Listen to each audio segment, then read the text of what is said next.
నువ్వు గద్దింపు పొందుకుంటే నీవు ప్రేమించబడతావు. నీవు ప్రేమించబడితే నీ కొరకు శ్రేష్టమైనటువంటి ఫలాన్ని దేవుడు సిద్ధపరచాడు, అది నీవు అనుభవిస్తావు. నీవు గద్దించబడితే నీవు గంతను పొందుకుంటావని దేవుడు చెప్తున్నాడండి. ఈ దినమున ఆయనకు లోబడకుండా నీవు జీవిస్తున్నావేమో, దేవుడు ఈ దినం నీతో చెప్తున్నాడు, లోబడని నీ జీవితంలో నా కార్యాలు ఎలా జరిగిస్తానని దేవుడు నీకు సెలవిస్తున్నాడండి. ఈ దినమున జ్ఞాపకం చేసుకో. లోబడినటువంటి నీవు, నీ ప్రవర్తన మార్చుకున్నటువంటి నీవు ఇంకా ప్రభా నీ బిడ్డని, నీ సొత్తును అని చెప్తుంటే దేవుడు చెప్తున్నాడు, నిన్ను చూసి నవ్వుతున్నాడండి. ఎలా నీవు నా సొత్తుని తీర్చబడతావు? ఇంకా నా మాటకే విధేయత చూపించట్లేదే, ఇంకా నీ జీవితంలో కార్యాన్ని ఎలా పొందుకుంటావని దేవుడి దినము నేను హెచ్చరిస్తూ మాట్లాడుతున్నానండి. లోబడకుండా నీ జీవితంలో కార్యం జరగాలని అనుకుంటున్నావా?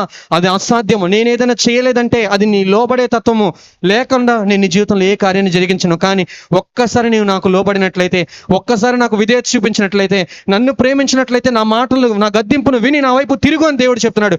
ఎఫ్రాయిము బతిమాలినట్లుగా దేవుని సన్నిధిలో దినమును బతిమాలుకుందాం. అయ్యా, నీ మాటలకు నేను విని విధేయత చూపించాలని